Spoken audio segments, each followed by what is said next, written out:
টাকার ঋণ একদিন না একদিন শোধ হয়ে যায়, হিসাব মিটে যায়, খাতা বন্ধ হয়।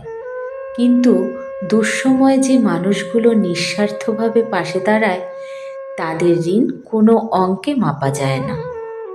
যখন হাতে কিছু থাকে না, মুখে হাসি থাকে না, তখন যারা বিশ্বাস রেখে বলে আমি আছি, যারা প্রশ্ন না করে সাহায্যের হাত বাড়ায়, যারা আপনার পতনে মুখ ফিরিয়ে নেয় না, তাদের ঋণ আজীবনের। এই ঋণ টাকা দিয়ে শোধ হয় না, শোধ হয় সম্মান দিয়ে, কৃতজ্ঞতা দিয়ে, সময় আর ভালোবাসা দিয়ে। কারণ টাকা ফিরে এলে জীবন আবার গুছিয়ে নেওয়া যায়, কিন্তু দুঃসময়ের সঙ্গী পাওয়া যায় না বারবার। তাই মনে রাখুন, টাকা হারালে ক্ষতি হয়, মানুষ হারালে জীবন শূন্য হয়।